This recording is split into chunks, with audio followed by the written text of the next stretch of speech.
Look, come on. Look. Parang nagiging poodle na to eh. Poodle.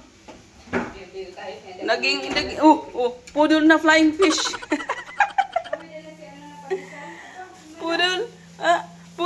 Poodle ka na. Parang ganun na style mo eh. Hindi na Maltese eh.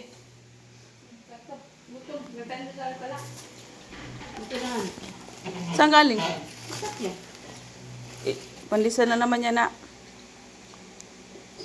Yung masarap yun. Malunggay ito na na pandesal. Kape muna tayo. Dito muna tayo sa ibang kusina mga shots. Ito muna yung ating background. Ang aga-aga kong nangangapit bahay.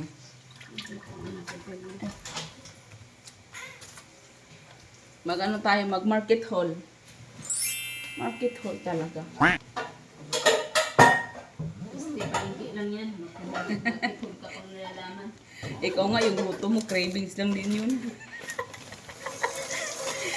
So, yung budget ko kanina, 3K. Hindi ko pa yung aking calculation, parang nabudol ako.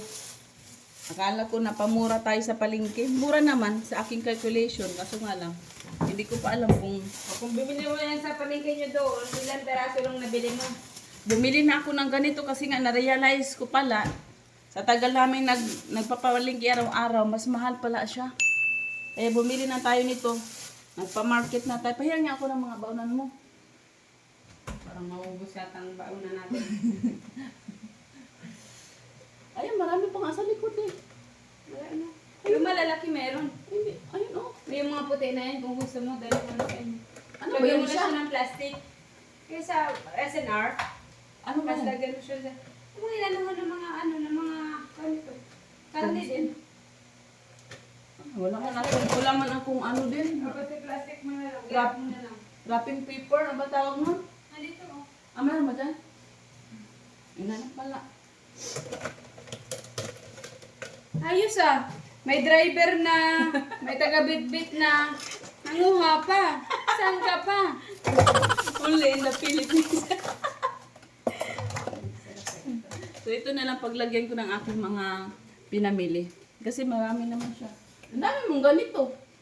Kasi nga, pag sa SNR, Ano bang laman ito? mga tao nito, mga pork, chicken. Mga steak? Steak talaga. Mga ano. Sige, ito na ang paglagyan ko para masaya.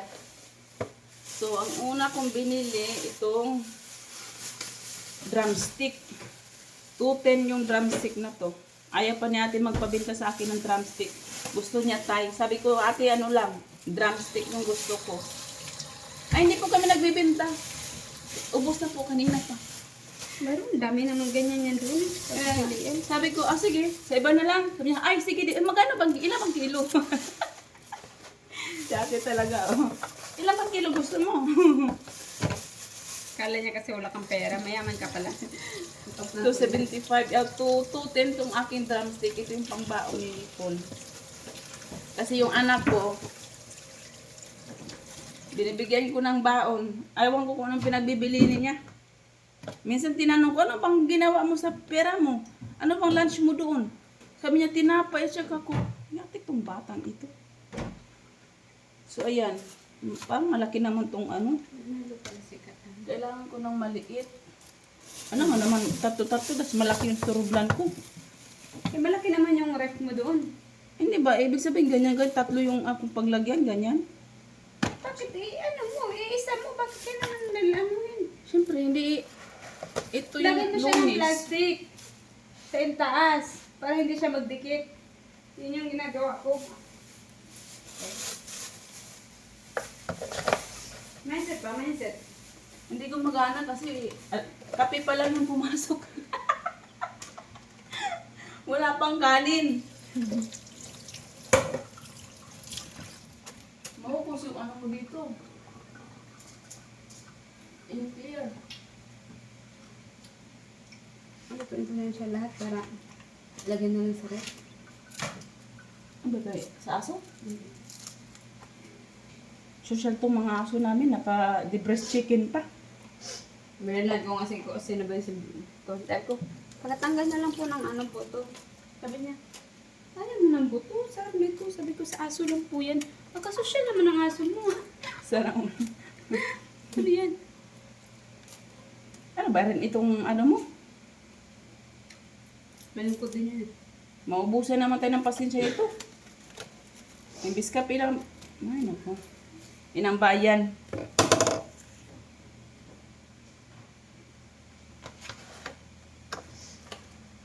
Ito na nga lang. Malabad man yan. Hindi na lang maliliit. Kasya naman siya. Gusto ko sana yung clear.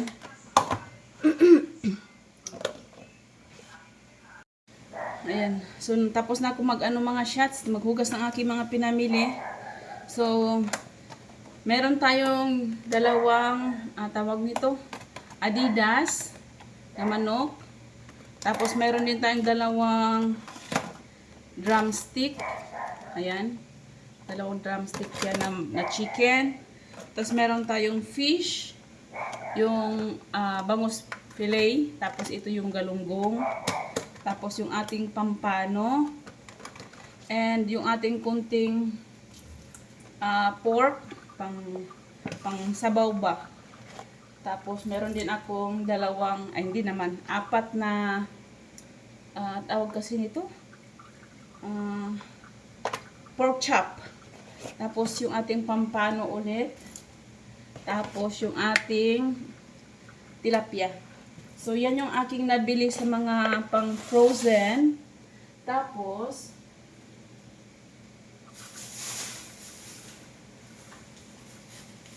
ito yung aking fruits lang na nabili. 2 apple at saka 1 orange.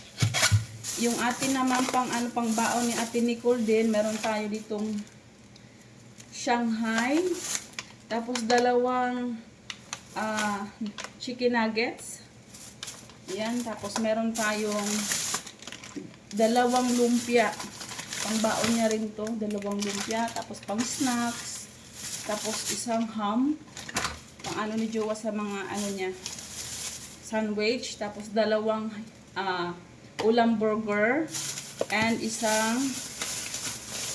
hotdog. So yan yung kasama. Tapos yung ating gulay, ay wala pala akong gulay mga siya. Kasi na nagkulang sa budget yung gulay. Tapos ito pa yung mga 1 kilong kamatis. Bumili na ako yung hilaw yung kinuha ko kasi para magtagal siya. Tapos meron tayong mix ng tawag nito, bawang at saka luya. And yung ating, lastly, yung ating sibuyas.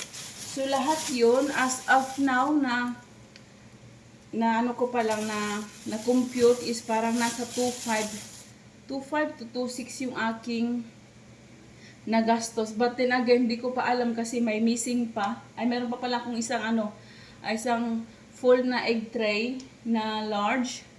Nakasama na doon sa lamesa. Tricky yung aking budget. Mga 2.6 yata yung na gastos ko na lagay ko sa aking listahan. Kaso nga lang, sabi ko, saan yung 400? Siguro may nabili ako na hindi ko siya nasama sa aking listahan, sa kamadali namin. But anyway, marami na rin pala yung ganitong presyo. Kaysa bibili kami sa palengke, talagang napapamahal kami doon.